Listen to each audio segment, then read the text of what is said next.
Chris, on est live. Ouais, on est live, ouais, c'est parti. C'est quoi? Dis-moi non, c'est la prise 2 depuis il y a 14 ans qu'on s'est pas vu à peu près? C'est à peu près ça? Primaire, ouais, environ. Primaire, Jesus fucking Murphy. Ouais. Tu veux te présenter un petit peu voir ce que tu fais aujourd'hui? Parce que j'ai plein de freaking questions par rapport à ta réalité, en fait, qui a changé pas mal. Là. Je m'appelle Christophe Duféré, je suis humoriste, animateur. Fucking humoriste. Et c'est ça, humoriste de la relève qui fait son chemin tranquillement, mais sûrement. T'es mon deuxième humoriste, deuxième duo d'humoriste sur le podcast. Ouais, j'ai vu ça, j'ai vu, il y d'ailleurs, avait Max et Julia. Ouais. C'est drôle parce que je pensais, on en parlait juste avant que le podcast commence dans le fond, mais je pensais tantôt, quand on s'est rencontrés au primaire, t'étais tout le temps le gars qui faisait tout le temps des blagues, t'étais genre, tu jouais au hockey aussi, je pense. Ouais. Dans ce contexte-là, je me rappelle, t'étais tout le temps comme, pas l'épais, mais le niaiseux. Là, il fait tout le temps des blagues, c'était nice. C'est le bon tag, là. C'est le bon tag. Mais je trouve ça fou que t'as fait ton chemin, que tu t'es rendu là aujourd'hui. Amène-moi un peu dans le background, genre comment tu t'es rendu à ça? Même moi, me rendre à ça, des fois c'est flou encore. Okay. Moi, j'ai toujours voulu faire ça, honnêtement. C'était mon rêve de c'était petit clair. Moi, je me souviens, j'allais voir Louis-José Hood, mettons, puis je voyais les shows qu'ils montraient mettons, à la télé, puis j'étais comme, hey, ça doit être malade, tu sais. Dire des jokes pendant comme 1h30 devant le monde, puis le monde rit, j'étais comme... Mais tu sais, une année, c'était comme... Genre, je me suis dit, c'est pas une job, tu sais, ça doit être un hobby. Comme give up, genre sur le carrière-wise. Ouais, je commence, ça existe pas, tu sais, c'est du monde, ils ont choisi du monde, puis on était comme, toi, t'es humoriste, toi, tu fais, tu sais, comme... J'ai fait... Là, j'étais à l'université, j'étais au cégep, puis j'avais toujours ça en tête. J'étais comme, ça doit être le fun. Puis j'ai fait de l'impro secondaire aussi. OK. Fait que... T'es allé au cégep? J'étais allé à Lionel Group. OK. J'ai joué au hockey là-bas, nordique. Puis, très bonne équipe, justement, coachée par mon frère. Ah mais il me coachait pas dans le temps. OK. Mais c'est ça. Puis là, j'étais allé au cégep, j'ai fait mes sciences humaines. J'étais à l'université, j'étais allé en communication à l'Université Laval. Pas trop loin là, de parler, donc... Ouais, c'est ça. Puis c'est vraiment là que j'ai eu le déclic. Je faisais des entrevues, je faisais de la radio là-bas. J'ai fait comme... Aïe, que je suis pas capable de garder une entrevue sérieuse. J'étais comme, à quel point... Là, une année, j'ai juste comme fait... J'ai appelé mes parents. J'étais à Québec, dans mon appartement avec mes 2 colocs. J'ai fait comme... Je pense m'essayer. Genre, je le sais, je connais du monde qu'est-ce qu'ils l'ont réalisé. J'étais comme... Pareil, en fait... Tu sais, moi, ça me dérange pas, tant que t'es heureux, mais, tu sais, vas-y à fond, là. Tu sais, comme, mets le pied sur la pédale, puis let's go, on y va. Pour que ça vaille la peine, là. Ouais, je suis revenu à Sainte-Thérèse chez mes parents, je me suis parti une soirée d'humour au Monte Cristo, les mercredis sans bon sens, qui maintenant, elle roule plus, on l'a roulé pendant 3 ans. OK. Puis c'est vraiment ça qui m'a donné. J'ai essayé l'École nationale 2 fois, ils m'ont refusé. Ah ouais, comment ça? Mais c'est une question de casting là-bas, tu sais, c'est comme, tu sais, c'est pas... Parce que, tu sais, ils ont refusé du monde que maintenant, ils font, tu sais, Julien Lacroix a été refusé genre 4 fois, tu sais. Puis le gars vend, tu sais, sold out ses salles de même. Overnight, ouais. C'est vraiment une question de casting. C'est comme, tu sais, peut-être que moi, dans les 2 cuvées que j'étais, mais il y avait du monde qui faisait, tu sais, du stand-up comme moi, puis on disait qu'on aimait mieux, tu sais, c'était fit-là. C'est vraiment une question de fit. Fait que c'est comme ça brise des rêves, là, genre... Ben, honnêtement, non, parce que, tu sais, l'École nationale avant, j'enlève rien à l'école. Honnêtement, moi, j'ai des amis qui sont sortis de là, puis sans l'école, tu sais, ils en feraient peut-être pas du stand-up. OK. Mais aujourd'hui, avec les réseaux sociaux, puis tu sais, on peut jouer, genre, tu sais, il y a des soirées, il y a comme 10 soirées à Montréal le mardi. Donc, tu peux jouer genre 3-4 fois dans la même soirée. Ah, that's nice. C'est te roder, puis tester tes... Fait que, tu sais, aujourd'hui, c'est plus nécessaire. Avant, c'était, regarde, si tu passes pas par l'école, tu fais pas de stand-up. C'est probablement pas la seule industrie non plus qu'il requiert pas que tu aies pas avancé par une école en tant que telle. Ben, c'est ça, tu sais, je trouve ça... Tu sais, je trouve ça beau quand même, parce qu'il y en a que l'école, ils leur doivent leur carrière, tu sais. Mettons, ils les plug encore, puis tu sais, ça les a formés comme humoristes. Des gars, des filles, des duos, tu sais. Mais il y en a, tu sais, moi, j'apprends tellement à jouer, tu sais, dans des petites salles, dans des bars, dans des grosses salles, tu sais, faire des premières parties. Tu peux t'adapter, là, tu vois ton crowd littéralement devant toi. Puis... Ouais, c'est ça, parce que chaque soir, c'est pas la même chose. Fait que, tu sais, à cause que, tu sais, c'est pas, tu sais, comme quand je vais avoir mon show en salle, à tous les soirs, c'est une différente ville, mais c'est le même show, tu sais. Ouais. Mais dans les bars, c'est... Chaque soirée est complètement différente. C'est pas le même crowd, c'est pas le, tu sais, ils veulent-tu entendre ça, ils aiment-tu mieux ça, tu sais. Fait que moi, je trouve ça, c'est vraiment formateur, honnêtement. That's it. Ça fait combien de temps que tu fais ça dans les bars, là? Tu dis que tu as runné 3 ans, mais à partir de quand tu as commencé officieusement? Ça fait 3 ans. J'ai vraiment commencé avec ma soirée. Ah, vraiment, nice. La dernière, le dernier show qu'on a eu, c'était en octobre dernier, au mercredi sans bon sens. J'ai commencé avec ça. Mes premiers shows quasiment, c'était des animations de soirée d'humour. Puis j'ai fait comme... Là, ça a commencé à pogner, à booker du monde. Le monde te rebook sur leur soirée. Puis là, de manière, tu te fais connaître. Puis là, les gens, ils apprécient les bookers. Ils apprécient ce que tu fais. Fait qu'ils te bookent. Puis ça va... Jesus. Tu traînes va loin. Tu traînes va loin, mais t'es rendu que tu fais quoi, là? T'as-tu un nouveau projet en tête? T'as-tu genre... Je travaille. J'ai fait un show avec un de mes amis dernièrement. On va le continuer. C'est notre production. C'est un 30 minutes chaque. On fait une demi-heure chaque. Un specials, là, comme il dit sur Netflix? Ouais, exact. C'est comme un show, c'est pas un show solo parce qu'on est deux, mais c'est pas un duo. Lui, il fait 30 minutes, puis après, il me présente, moi, je fais 30 minutes, puis c'est du stand-up complètement différent, c'est ça qui est nice. Complètement différent, qu'est-ce que tu veux dire? Mais lui, c'est plus du liner, c'est joke par joke par joke. Ça vous être intéressant, peut-être que tu contextualises c'est quoi du stand-up pour les gens qui savent pas c'est quoi. On est parti, parce que moi, je connais ça un peu parce qu'on en parlait avant, tu sais. J'écoutais du Joe Rogan, les humoristes que lui, il invite sur ses podcasts. Tu les connais, puis là, tu sais, de manière tu découvres c'est qui aussi. C'est ça. Ça, je trouve ça vraiment le fun, mais je pense que c'est pas tout le monde qui connaît l'industrie du stand-up, parce que c'est populaire aux States, dans les grandes villes, ce que je remarquais. Mais comme c'est un peu inconnu, underground, le reste pas mal partout ailleurs. C'est vraiment... Tu sais, c'est le jour et la nuit. Tu sais, c'est les gens qui connaissent le stand-up et qui trippent, ils connaissent tout le monde, puis c'est des fans, ils décortiquent ce que tu fais. Puis, tu sais, il n'y a pas de milieu. Tu sais, c'est soit que tu connais ou tu connais pas pantoute. Tu sais, des fois, j'entends comme Phil Roy, tu sais, l'humoriste de la relève. Phil Roy, c'est pas un humoriste de la relève. Là, tu sais, il gagne super bien sa vie, il a 100 000 projets, tu sais, il y a 2 tournées. Tu sais, c'est pas à cause qu'il est jeune que c'est un humoriste de la relève. Tu sais. Fait que le stand-up, c'est c'est de l'humour. Tu sais, le stand-up, c'est le terme anglais. Le stand-up, c'est un style d'humour. C'est une personne qui est là, qui raconte quelque chose ou qui décortique quelque chose à sa façon. Ça, c'est du stand-up. Il y a de l'humour un petit peu plus... pas absurde, j'aime pas le terme parce que absurde, je trouve que ça sonne un peu comme... c'est absurde ce qu'il fait, je comprends pas. T'sais, moi, flou, genre. C'est ça, ou comme que c'est comme, c'est simple. Il essaie de mettre un malaise, mais... Moi, je connais Yannick Damartino, justement. Il y a beaucoup de monde qui dit il fait de l'humour absurde, mais ce gars-là, c'est un brain. Ce qu'il dit, des fois, ça peut paraître comme de haut qu'il cherche ça, mais développer ça, admettons, c'est beaucoup, c'est un gros travail. C'est de la rédaction. C'est ça. Fait que c'est ça, le stand-up, c'est une forme, c'est souvent de l'anecdotique. Ça va être, il m'est arrivé quelque chose, puis là, on le remonte, on met du savon là, pour que ça déborde. Là, puis, pour que les gens... Est-ce qu'il y a y a-tu des genres de stand-up? Tu mentionnais l'aspect absurde que t'aimes pas dire que c'est absurde, mais je me dis j'en connais pas tant parce que ce que je comprends, c'est que t'es un comique, t'es un comédien. Ouais. Sort of, t'es en français, je sais pas certain. Puis, étant un comédien, tu peux pratiquer dans plusieurs types d'humour. Donc, c'est quoi les possibilités, mettons, qui s'offrent à un comédien en tant que tel, outre le stand-up? Tu sais, mettons, il y a beaucoup ça, c'est plus... c'est beaucoup influencé par l'humour américaine, anglaise, tu sais. Il y a des sketchs aussi, tu sais, il y a des shows de sketch. C'est comme une genre de mini-pièce de théâtre, mais qui vire, tu sais... drôle. Il y a le stand-up classique que c'est, mettons, il m'est arrivé quelque chose la semaine passée, puis là, mettons, je vais l'expliquer. Les open mic, là, c'est ça. Ça, c'est un peu, tu sais, il y a des soirées open mic, il y en a beaucoup au Québec, puis il y en a immensément à Montréal, puis ça, c'est bon parce que, tu sais, nous, quand j'écris, quand je suis parce que j'ai du stock que j'ai rodé, puis je sais qu'il marche, puis, tu sais, on continue quand même à le travailler tout le temps, mais, tu sais, il y a des fois qu'il faut qu'on ponde des nouvelles affaires, puis dans les open mic, on va se promener, puis on essaye ça, nos premières versions avant, parce qu'après on leur tape. Des fois on travaille avec du monde qui leur tape avec nous. Fait que c'est ça, les open mic à Montréal, il y en a beaucoup, puis c'est bon, parce que là, puis après, quand mettons, tu vas faire un open mic, puis dans le même soir, tu as un autre show, puis c'est un show de rodage, là, comme je l'ai essayé une fois, puis là, c'est plus sérieux un peu, sans dire que les open mic, c'est pas sérieux, c'est juste que c'est un show que...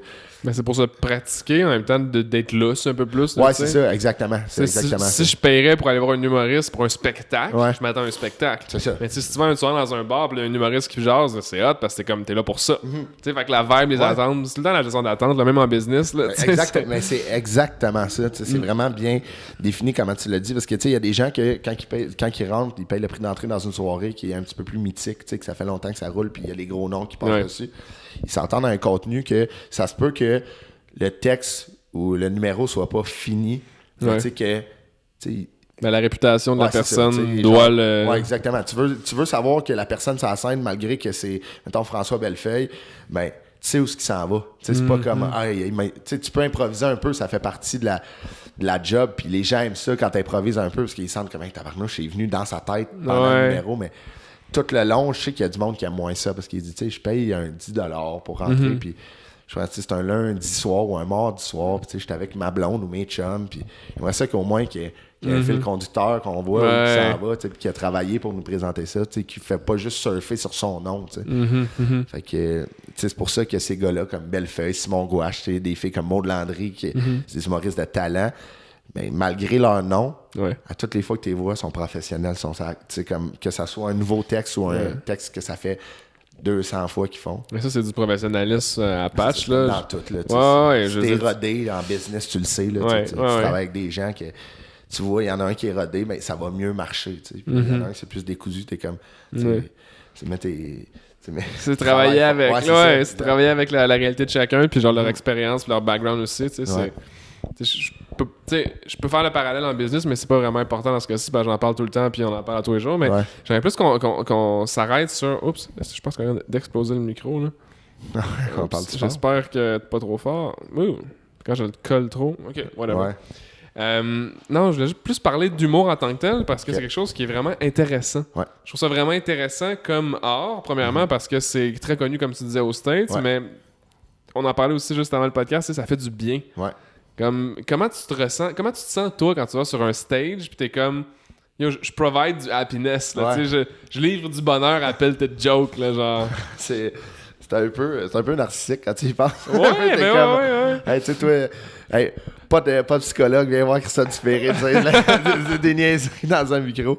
Mais c'est le fun, tu sais, voir les gens rire, tu sais que moi quand je vais voir des spectacles, tu sais, j'oublie tout.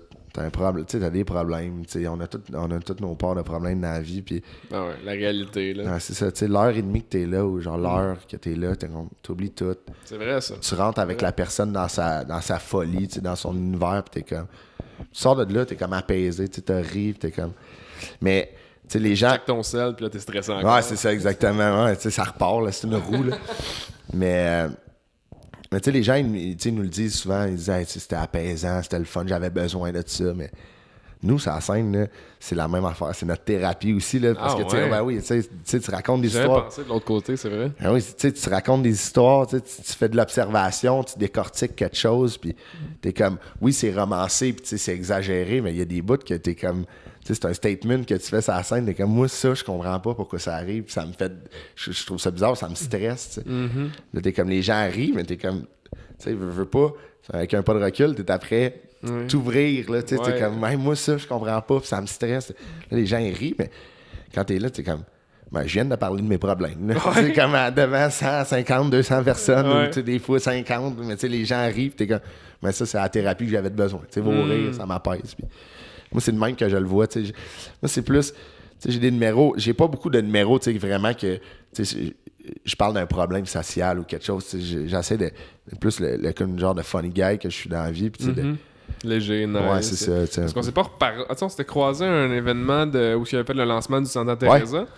Mais brièvement, je regardais là, j'étais comme, c'est-tu Christophe, ça? J'étais genre pas sûr. Puis finalement, oui, tabarouette, on s'est serré à la pince là. Mais je me demandais quel type d'humour, outre ce que tu dis comme que t'es un funny guy, tout ça, c'est quoi, qu'est-ce que tu te spécialises? Est-ce que tu vas dans une branche en particulier? T'as-tu découvert ton style en le faisant? Ça, c'est admettons, c'est le travail d'introspection le plus compliqué d'un humoriste, c'est de trouver son casting, son style. Moi, j'aime dire que je suis un humoriste qui fait de l'anecdotique, qui va raconter une anecdote, mais pas tout le long. Admettons, je vais partir dans des parenthèses, admettons, d'observation. Je vais exagérer beaucoup de choses pour les rendre vraiment... Fait que c'est comme un genre d'humour anecdotique / d'humour d'observation / d'exagération. Fait que ça, c'est ta bio Instagram. Là. Ouais, c'est ça. C'est pour ça que les gens sont comme tabarnouche. Il y a bien des mots là-dedans. Puis là, quand ils checkent mes numéros, c'est comme... Sa bio est bien trop intelligente pour ce qu'il dit. Fait que, OK. Fait que... c'est ça, j'essaie de... Je trouve ça beau de pas avoir... comme... d'être pas catégorisé dans quelque chose, d'essayer de toucher à tout, je trouve ça, c'est ça qui est beau de l'humour au Québec, sais, au Québec, il y a beaucoup de gens qui consomment de l'humour. Les salles sont pleines à tous les soirs. C'est vrai, ça. Puis il y a moyen de bien gagner sa vie là-dedans. Puis je trouve que c'est un public qui est vraiment tolérant aussi. Tu peux partir, mettons, le lundi, tu vas aller voir Mike Ward, que c'est plus noir un peu. Puis tu sais, t'es comme. Puis tu sais, les gens, Mike, moi, je l'admire parce que ce gars-là, il a jamais changé son style. Il était comme. Il est resté pareil comme il était. Je m'appelle Mike Ward, je suis de même. Ça te tente, viens-t'en, sinon ça me dérange pas, tu sais ce qu'on voit. Puis le lendemain, tu peux venir, mettons, une soirée d'humour, puis moi je suis là, que tu sais, c'est plus léger, c'est plus comme. Tu sais, le commentaire que j'ai eu une année que j'ai trippé, c'était comme une madame, j'avais un numéro dans le temps, je le fais encore, mais je parle de mes impôts, à quel point que je suis pas capable de gérer ça. Puis, tu sais, comme, ça arrive, c'est ça. Moi, j'ai fait lundi et je dors pas depuis une semaine parce que genre. Tu sais, mes finances, je pourrais tu sais, je suis comme tabarnouche, tu sais, travailleur autonome, tu sais, t'as des affaires à faire. À penser et tout, là. Fait que, tu sais, j'ai un numéro là-dessus qui marche bien, puis la madame était venue voir après le show, elle a dit « Hey, j'aimerais vraiment ça t'aider. » Tu sais, comme en disant comme genre, ouais, tu sais, c'était super drôle, mais t'es-tu correct? J'étais comme... Non, mais j'ai comme merci. Merci, mais genre, je vais essayer de gérer, va prendre ta carte. Ça se fait que t'as un coup de téléphone. Mais c'est ça, tu sais, ça, j'étais comme, malgré que, tu sais, des fois, c'est complètement débile, là, c'est dans une genre de psychose qu'on part, là, mais tu sais, les gens, ils se reconnaissent, c'est vrai que c'est pas facile. Mais c'est ça l'entertainment, je pense, que ce soit une série Netflix, que ce soit, tu sais, sous n'importe quelle forme qu'elle va se manifester, je pense. C'est que les gens ils se reconnaissent, puis ils cherchent à se reconnaître sur comment, ok, je suis normal d'être autant stressé que ça, tu sais. Tu sais, c'est. Moi, je pense, tu sais, dans tout aussi, même, tu sais, je regarde, tu sais, des fois, je fais pas juste regarder de l'humour dans la vie, tu sais, il y a des affaires qui m'intéressent, puis tu sais, comme en ce moment, je lis beaucoup, tu sais, mettons, de biographies, soit d'entertainer ou de sportif, puis mes bouts préférés, tu sais, mes segments préférés de leur bio, tu sais, c'est comme quand je me reconnais. Tu sais, ce gars-là, tu sais, je lis la bio à David Letterman en ce moment. Puis tu sais, ce gars-là, c'est un animateur du Late Late Show, c'est ça? Ouais, Late Night Show avec David Letterman. Puis tu sais, il a travaillé avec SNL, Saturday Night, puis live. Puis tu sais, c'est un humoriste, c'est un stand-up, le gars dans l'ombre qui a comme juste trouvé sa voix en animation, puis qui faisait mourir ses invités de rire. Puis j'étais comme, tu sais, ce gars-là, c'est un icône aux États-Unis. Puis, tu sais, une grosse barbe à cette heure. Ouais, il était carrément. Justement, Netflix, ils ont sorti une série d'entrevues que lui, il a fait comme. Il a refait. C'était quoi? C'était avec qui? C'était Jim Carrey qui a fait? Il y avait, je pense que Jim Carrey, il y avait George Clooney, Jay-Z, Barack Obama. Tu sais, c'était. C'est une scène, là. Une petite personne. Là, des petites expériences. Mais c'est ça, j'étais comme. Puis, tu sais, je suis comme, wow, tu sais, c'est fou, mais on dirait que tu te rapproches du personnage quand tu lis des affaires, puis t'es comme, ah, ben moi aussi, tu sais, ça m'arrive, tu sais. Puis j'ai 25 ans, puis j'habite à Sainte-Thérèse. Tu sais, lui, il habite à New York, il a 65, je pense, en ce moment. Puis je suis comme, tu sais, je trouve ça fou quand tu rentres dans le commun de la personne. T'es comme, hey, moi aussi. Attends, il va à la toilette à tous les jours, lui. C'est ça. Je savais pas. Il mange. Là, je me demandais, tu sais, on a divagué un peu de ce sujet-là, mais j'ai comme une idée qui me revient en tête. Peut-être tu me diras si tu vas embarquer là-dedans ou pas, mais ton type d'humour à toi, on est allé sur autre chose, là, c'est plus sur le storytelling, mais est-ce que tu penses que ça t'a aidé de pas aller à l'école de l'humour? Bonne question.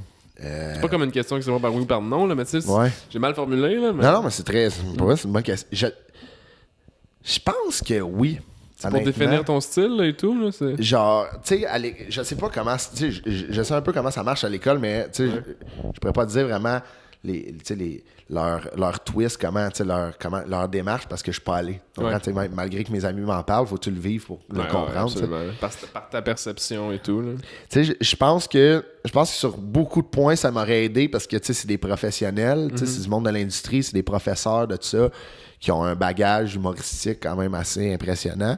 Fait que des fois, peut-être qu'ils m'auraient réaligné sur des choses, mais des fois, peut-être, le fait de me faire réaligner sur certaines choses que peut-être j'aurais effacé à cause comme, faut qu'on aille plus straight to the point. Mais ces choses-là, quand je les fais en spectacle, des fois, c'est le clou du numéro, c'est là où il y a les plus gros rires. Fait que j'étais comme... Des fois, peut-être, ça aurait été plus clair et plus rapide. Mais des fois, j'ai besoin de m'évader dans ma tête pour que... Puis tu sais, comme tu le sens que les gens, ils embarquent là-dedans. Fait que je pense que peut-être que en ce moment, avec le style d'humour que j'ai, puis de roder dans les bars puis dans les petites salles, oui, genre, tu sais, comme je suis content de l'avoir pas faite pour ça. Mais sur beaucoup de choses, je sais qu'il aurait rempli mon bagage de choses peut-être plus claires ou plus... c'est un peu comme le principe, tu disais, de lire des auteurs, là, tu sais, t'apprends un peu de leur vécu, puis t'es comme, OK, moi, j'ai vécu ça, lui, ça fait 40 ans qu'il fait ses affaires, puis il s'est rendu à ça en vivant ces affaires-là, X, Y, Z. Mais non, mais je me demandais, parce que je me dis tout le temps que de vivre l'expérience... Tu sais, te rend plus unique aussi d'un sens. Ouais. Tu sais que si tout le monde est moulé de la même manière, avec la même réponse, tout ça, t'es un petit peu moins unique. Ouais. Fait que, tu sais, je le pense aussi en marketing, dans le sens où une business, tu sais, quand je rentre avec un client, j'essaie de faire rayonner ce qui est, pas ce que moi je voudrais qu'il fasse, tu sais. Fait que c'est le temps de définir avec toi, tu sais, qu'est-ce que t'aimes, comment t'aimes communiquer, comment que t'aimes parler, puis si ça c'est toi, ben c'est pour ça que les gens vont aller te voir. Ben c'est ça, tu sais, c'est un peu comme qu'on parlait tantôt, tu sais, tu travailles dans le branding, tu sais, je pense qu'aujourd'hui, il y a eu vraiment, tu sais, dans tout, autant dans l'humour que dans le business, il y a vraiment comme une genre de je sais pas si tu vas être d'accord avec moi, de genre mini-révolution là-dedans que avant on s'attaquait plus large, mais aujourd'hui, en y allant plus précis, on ratisse plus large quand même, parce que les gens, tu sais, comme... Ils veulent connaître, tu sais, les business aujourd'hui qui roulent, puis que, tu sais, mettons, les brands que je capote dessus, on dirait que le gars, le propriétaire, ou genre, tu sais, le porte-parole, je le connais pas, mais on dirait que je le connais, tu sais, comme... Fait que je pense que c'est ça que les gens, tu sais... La grosse différence qui est arrivée, excuse-moi de te couper, non, pas trop. La grosse différence qui est arrivée, je pense, c'est Internet, littéralement, parce que dans le fond, t'avais peut-être 10 fans à Blainville, mais t'en avais peut-être 25 en Inde, 32 au Nouveau-Mexique. C'est ça, Fait que là, dans le fond, t'as un gros crowd, mais que tu reach de la même manière que s'il était à côté de chez vous, tu sais. C'est ça, exact, Fait que grâce à Internet, les médias sociaux, tout ça, ça a ouvert les valves là, sur le potentiel. Tu sais, c'est banal des fois, mais comme je regarde juste, mettons, une vidéo que j'ai postée hier ou avant-hier, 85 écoutes. Tu sais, là, 89 ce matin, mais 89 humains qui ont écouté. Tu sais? Puis j'ai des commentaires. J'ai des gens qui m'ont pas écrit, mettons, un commentaire sur le post, mais qui m'ont écrit un courriel, tu sais, des clients. Hey, j'ai écouté ton affaire, mais moi, je sais pas à quoi ils font allusion. J'en fais tous les jours, j'en sors tout le temps du contenu. Là, je demande, c'est comme, ah oui, t'as écouté cette affaire-là, ce moment-là, à ce fois-là. Hier, j'étais un concours entrepreneurial qu'on jugeait, on était jury, tu sais. Puis l'organisateur de l'événement, il dit, toutes les semaines, je te vois sur LinkedIn, tu fais des vidéos, tout ça. Je suis comme, mais ouais, c'est ma job. Là, non, c'est Ouais, non, c'est fou comment que... ça rejoint. C'est rendu... Tu sais, le monde est ouvert à partir de chez vous. Tu sais, comme... Puis, j'imagine que, tu sais, dans beaucoup de domaines, en musique aussi, c'est incroyable. Les tournées que les bands font, ils passent 3 jours en Californie, admettons, à New York, après Londres. Tu sais, c'est fou, là. C'est même pas sur le même continent. On est en immense expansion en termes de potentiel, en fait, de visibilité, mais de reach, mais par rapport à faire ce qu'on veut faire réellement. Je pense que t'as plus besoin de te demander si tu veux faire autre chose. Tu peux faire ce que tu veux si tu choisis de le faire. C'est full drive, tu sais, que je veux pas blâmer avant. Blâme tout le monde. On blâme tout le monde. OK, let's go, on part. Mais tu sais, comme juste, tu sais, dans le temps de mes parents, tu sais, mes parents ils ont 62, puis tu sais, mon père était comme, moi je faisais de la musique, puis j'aurais trippé vivre de ça. Je suis comme, ben tu sais, t'aurais.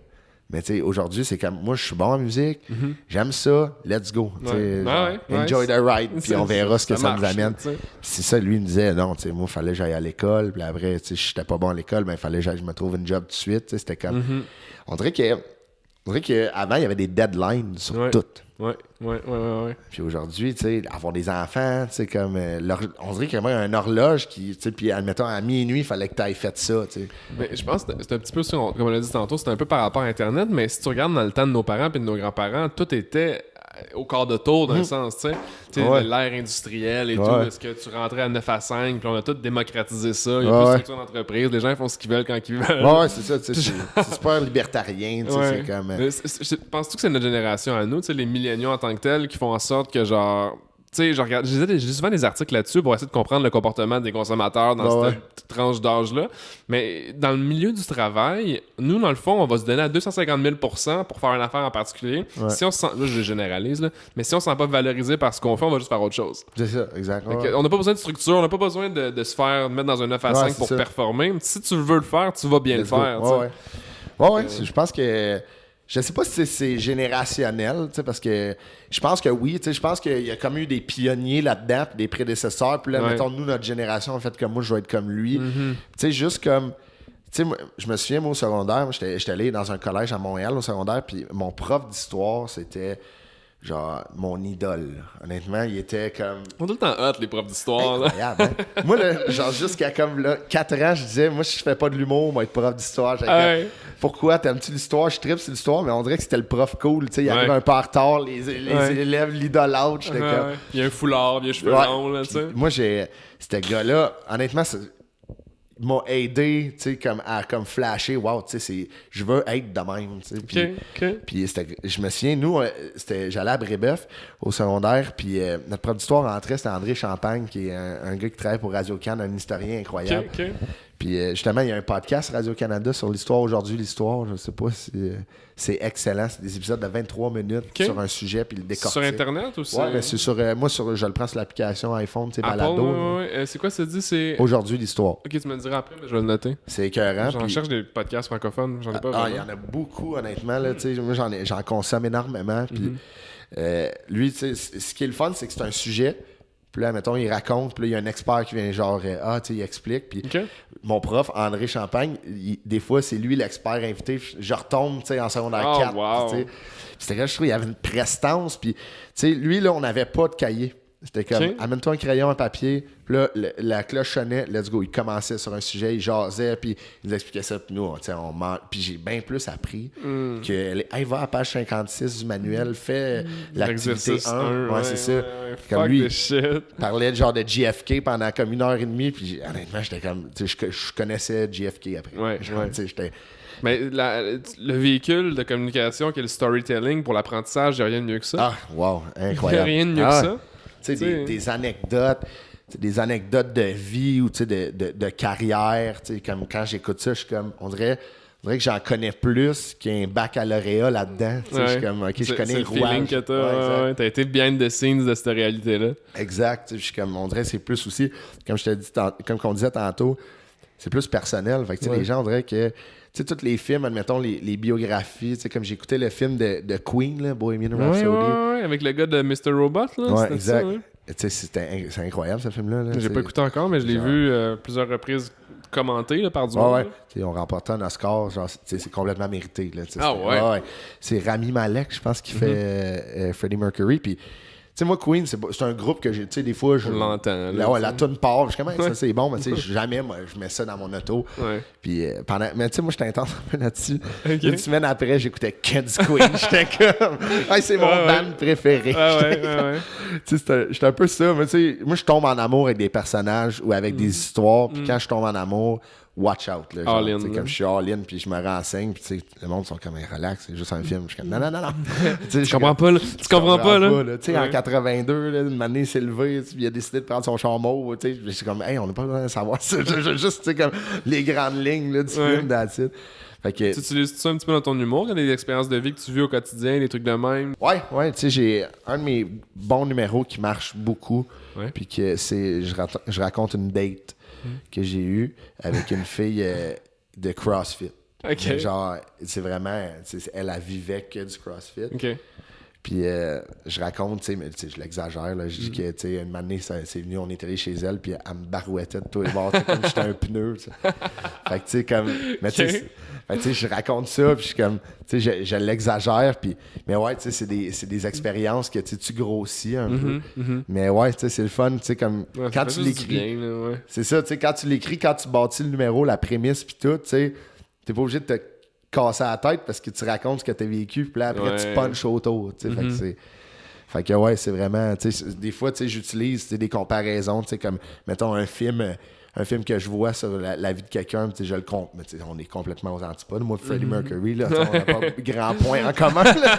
Mais à part que, tu sais, je connais We Will Rock You, lui aussi, là, c'est lui qui l'a écrit, mais j'étais comme, tu sais, des fois, je compare ça à des personnalités célèbres, puis là, les gens sont comme... Non, c'est pas vrai que vous avez le même quotidien, mais c'est drôle. Ouais, c'est l'absurde que tu dis. Ouais, le fameux mot, faudrait trouver un autre terme. Il faudrait que le milieu de l'humour, ça parle. Il change ça. Ton processus, tu disais que t'écris. Ouais. Est-ce que tu côtoies des gens qui travaillent là-dedans, mais qui écrivent pas? Ils font juste comme genre roder des idées qu'ils ont soir après soir. Il y a du monde qui arrive avec un... Tu sais, les téléphones, sur nos téléphones, on a une enregistreuse. OK. Puis nous, tu sais, 95% des humoristes font ça. Quand ils arrivent, il y a un stool sur la scène, on part l'enregistreuse, on s'enregistre, puis le lendemain, on s'écoute ça a marché, puis tout. Puis je connais des humoristes qui, eux, leur processus de création, sont dans leur cuisine, ils font 100 000 pas, puis comme ils parlent, puis ils se réécoutent, ils sont comme, OK, là, je vais puncher là, je vais puncher là, puis ils écrivent. Ah ouais. Puis genre, ils écrivent sur un bout de papier, OK, mettons, ils parlent, mettons, du métro. Okay. Puis là, comme bang métro, puis là, ils mettent des flèches, puis je suis comme, tabarnouche, moi, je comprends pas. Moi, j'écris là, vraiment. Il y a des flèches, puis il y a des affaires surlignées, mais moi, il faut que j'écrive. On dirait que c'est comme, quand j'écris, quand ça sort de là, puis ça va jusque dans ma mine, on dirait que c'est vraiment plus clair pour moi. On dirait qu'il n'y a pas de filtre entre mon cerveau puis le bout de mon stylo. Pour te dire non, fais pas ça. C'est ça, exactement. Tu écris ce que tu sais, puis ce que tu ressens. Puis... Ouais. OK, c'est intéressant. Fait que oui, il y a du monde que... Je comprends pas comment il fait. Ouais. Mais il y a du monde que... Chacun, j'imagine, un processus c'est ça, unique. Puis c'est ça, tu sais, comme tu disais tantôt, tu m'as demandé, as-tu trouvé ton casting, tu sais, mettons ton style, mais aussi, ce qui est important, c'est de trouver ta manière de travailler. Moi, je l'ai trouvé. Pour la création. Là. Exact. T'sais, moi, j'aime mieux écrire le matin. Je trouve que je suis plus frais. Je suis comme...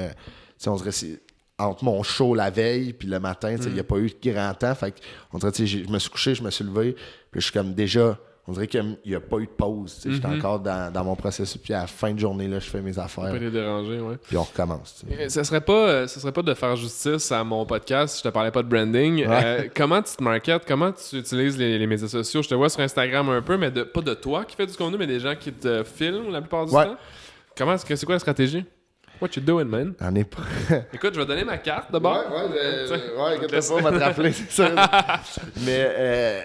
c'est moi en 2019 je me suis dit c'est ma résolution, faut que je m'attaque plus à ça, le web, parce que sur scène oui ça va bien, je travaille fort puis j'ai des bons résultats, mais tu sais veux pas, c'est une merde comme on disait, c'est en lien avec tes objectifs, tu sais, si tu veux, tu sais, là sur mon tableau je mets le nombre d'accompagnements que je vais avoir, mais si le chiffre était 12 puis je n'ai 13, ou si le chiffre était 100 puis je n'ai 2, tes ambitions ils vont être tu sais, tes actions vont mapper sur tes ambitions là, c'est ça, tu sais, c'est ouais, tu sais, comment je me brand, j'aime. Tu sais, moi, je suis beaucoup plus sur Instagram que sur Facebook. Il y a un bout, tu sais, je pense que j'ai comme une affaire comme 1700 abonnés sur Facebook, tu sais, qui est raisonnable là, pour un gars qui a quasiment pas fait de web. Puis, une année, je postais beaucoup de statuts, tu sais, admettons que c'était des jokes que je testais avant la scène. Là, ouais. Puis, j'avais une bonne réponse, mais depuis un bout, j'ai fait comme, tu sais, comme me concentrer à.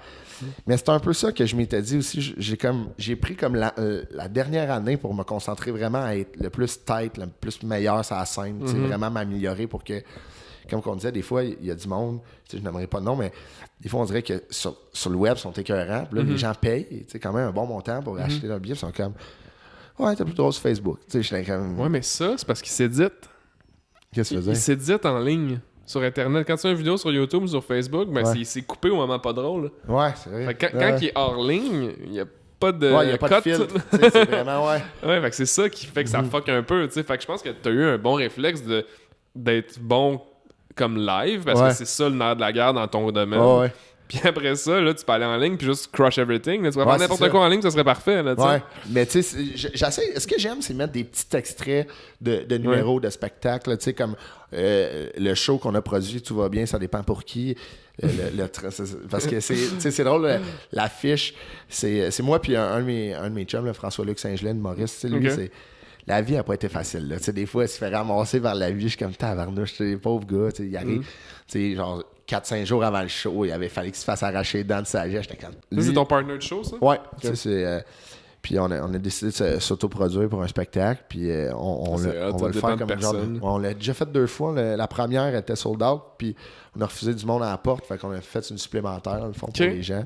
Puis c'était plein la deuxième aussi. Puis on va le faire à Sorel dans 2 semaines, à Montréal dans un mois. Puis c'est ça, lui, tu sais, comme moi, tu sais, j'ai des problèmes, mais tu sais, je suis comme, je gère, tu sais, comme on dirait que. Fait que c'est pour ça qu'on a fait comme Tout va bien, ça dépend pour qui. Moi, sur la. Tu sais, l'affiche est faite comme c'est un cartoon. Moi, d'un côté, il y a mon personnage en cartoon avec un soleil, puis lui, il y a son personnage en cartoon qui mouille dessus avec un éclair.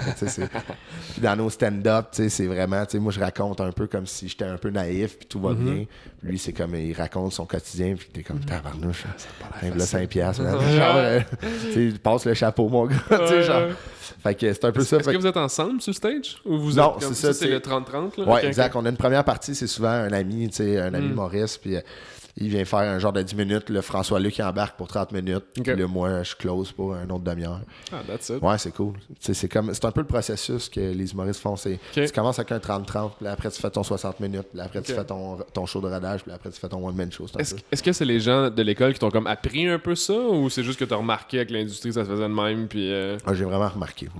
Je suivais, il y a des humoristes que j'aime beaucoup, que j'ai voyais, comment ils travaillaient, puis c'est devenu des collègues, il y en a qui c'est devenu des amis, comme c'est ta crew, là, tu sais. Ouais, exactement, ouais, c'est ça, j'ai des gars avec qui je me tiens beaucoup plus, qu'on travaille ensemble, puis que, tu sais, aussi, comme, il y a du monde que je rencontre, je suis comme, tu sais, moi, je veux travailler avec cette personne-là, non, un podcasteur, c'est lui qui produit, Mike Ward, tu écoutes, le podcast en Mike, c'est le gars qui fait comme tout le montage puis le son, c'est Yann Terriot. Il y a un podcast aussi qui s'appelle le Daily Buffer. Ce gars-là, il est incroyable. Honnêtement, ce gars-là, c'est un professionnel, c'est un Christy de bon Jack. Puis il donne beaucoup d'exposure à la relève. Puis moi, ça, c'est pas un humoriste. Puis j'apprends sur ces, tu sais, comme toi, j'apprends de, tu sais, juste ça, je suis comme, tabarnouche, c'est vrai, tu sais. Là, on a parlé de web, là, depuis tantôt, je suis comme, man, faut que je m'y mette. Genre, tu sais, juste ça, j'ai appris, fait que c'est ce que j'aime, tu sais, un peu.